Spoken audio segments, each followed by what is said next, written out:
Ang one of the most strongest transformation na kahit ang pinakamalakas na kalaban ay napadilat sa lakas ng ating bida na para bang bawat suntok ay katumbas ng napakalakas na bomba. At mukhang ang lakas ngayon ni Kafka Hibino ay maihahalin tulad natin sa bottomless source of energy hanggat nandyan pa at nabubuhay ang Mega Monster. Kaya huwag na nating patagalin pa, let's go! And please like and subscribe sa ating YouTube channel mga lods at mag-follow sa ating Facebook page. Salamat! Nagsimula ang chapter na ito kung saan ipinakita na ni Kafka ang kanyang bagong form as a true kaiju number 8 with the narrator said, "Even the powerless and the beast of hatred shall awaken." Nagulat ang lahat na may halong pagkalito dahil it's very confusing na kayang mag-transform ni Kafka into another kaiju form at kahit si Hoshina, iba ang kutob niya sa kanyang nakikita. At lahat ng troop member na nagulat, si Narumi lang ata ang nakangiti na parabang na-excite sa resulta ng transformation ni Kafka.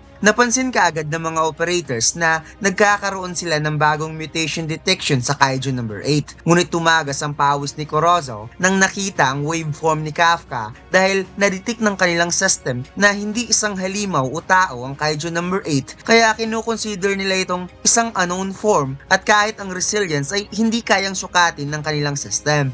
Habang patuloy na nagtatransform ang ating bida, hindi pa rin makapaniwala ang mga operators sa lakas ng Kaiju number 8. Kaya nagkaroon ng conclusion si Itami na kung hindi nasusukat ang resilience ngayon ni number 8 ay isa lang ang ibig sabihin nito. Lumampas sa 10th ang fortitude level ng Kaiju number 8. Habang pinapanood niya ang dalawang kaiju na nagkaharap, sinabi ni Itami na napaka-imposibleng masubjugate ang ganong kalakas na kapangyarihan na tinataglay ng isang kaiju, na kahit ang current scientific advancement na meron sila ay hindi kayang sukatin ng lakas ng dalawang monster.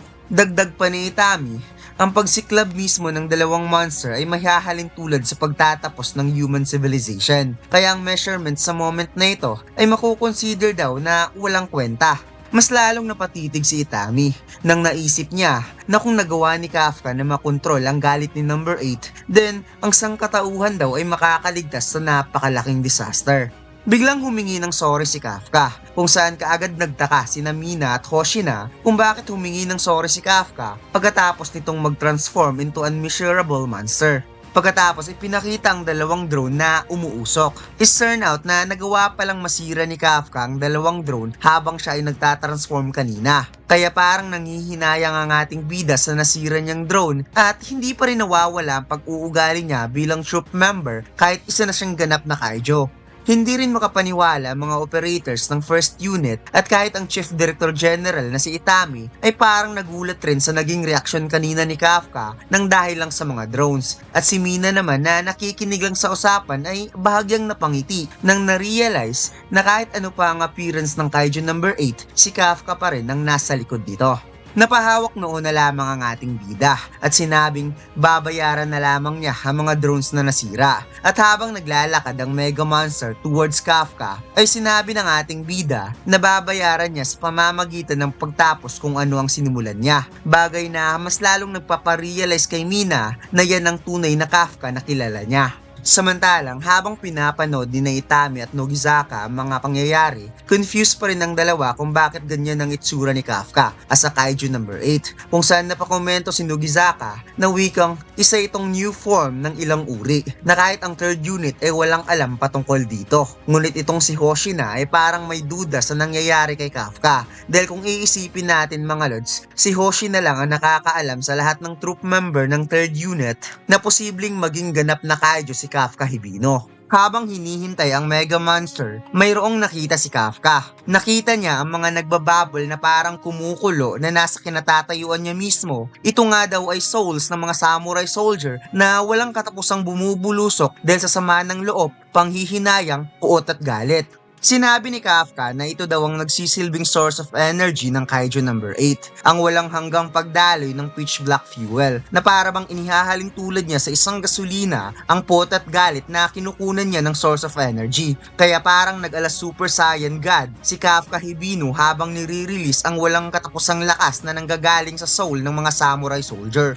Eto na mga lods, ang pinakamaangas na wanted poster ni Luffy, ang 3 billion bounty, Sun God Nika. Bagong design natin to mga lods, ang design na sobrang simple subalit napakaangas. Front design natin mga lods, another unique One Piece logo. At ang back design, ang wanted poster ni Luffy na may 3 billion bounty. Lahat ng order natin mga lods may freebie sticker. Available na ang design na ito sa ating Shopee store at TikTok shop. Ang link ay nasa comment section.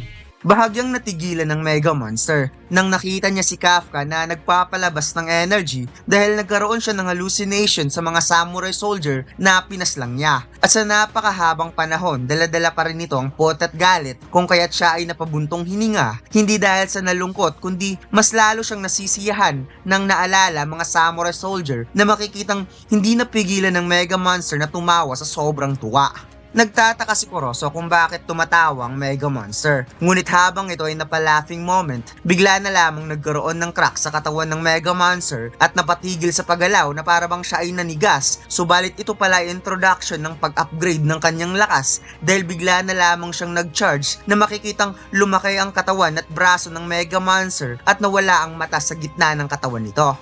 Mabilis na sumalakay ang Mega Monster na para bang gusto niyang isurprise ang ating bida, subal kalmado lamang si Kafka, hindi man lang nakaramdam ng kahit kaunting kaba. Tumama sa mukha ni Kafka ang suntok ng Mega Monster at makikita talaga nating nagkaroon ng aerial impact sa sobrang bilis ng Mega Monster bago tumama ang kamao sa mukha. Subalit, ang pinaka nakakagulat sa lahat ay matapos tumama ang kamao ng Mega Monster, nagkaroon ng mass distraction na makikitang wasak ang lahat ng gusali na nasa paligid na para bang nag-alabomba yung kamao ng Mega Monster. Nagulat ang lahat sa napakalakas na pagsabog, kaya walang choice si Mina, Hoshina at Narumi kundi mag-cover up sa daming debris na tumalsik at kahit si Nogizaka ay napangisngis sa kanyang nakita. Napatitig ang Mega Monster kay Kafka at napansin niyang itinaas nito ang braso na para bang mayroon itong tinuturo kung saan sinabi ng ating bida na maraming masasaktan kung maglalaban sila dito. How about lilipat sila ng lugar doon sa tower na yon? At habang dumidikit ang kamao ng Mega Monster, napadilat na lamang siya dahil hindi niya alam kung ano ang kanyang i-react kaya nang sinabi niyang ha. Dahil sa pagkalito, bigla na lamang dumikit ang kamao ni Kafka sa kanyang ulo at sa sobrang lakas ng pagkasuntok ng ating bida, napa-curve shape yung mukha niya. Kaya sa bilis ng pangyayari, di na nakapag-react ng Mega Monster at kaagad tumalsik na parang naka-frictionless. Napaka-smooth ng Mega Monster na bumangga sa mga naglalakiyang gusali papunta sa tower na tinuro ng ating bida. Napag-good job si Kafka at habang ini-stretch ng ating bida ang kanyang braso, sinabi niya na sisimulan na nila ang pinakamalaking show sa history ng Kaijo, with the narrator said, "The emissary of hope shattering the spear." At mukhang sa moment na ito mga lods, masasabi kong si Kafka ay hindi mauubusan ng lakas o masasabi nating source of energy as long as hindi namamatay ang Mega Monster, since hindi titigil ang pag-exist ng mga samurai soldier soul hanggat nandiyan pa at nabubuhay ang Mega Monster. At base sa ipinapakitang form ngayon ni Kafka mga lods, I guess hindi pa talaga ito ang kanyang final form at may ilalakas pa siya. Well, seeing in this arc mga lods, parang nafe-feel ko talaga yung final arc kahit walang announcement about that. Dahil sa mga ganitong eksena, pang final arc talaga eh. And hopefully hindi pa mga lods. At yun lang, huwag mo sanang kalimutan mag-like, comment at mag-subscribe sa ating YouTube channel at mag-follow sa ating Facebook page. Salamat!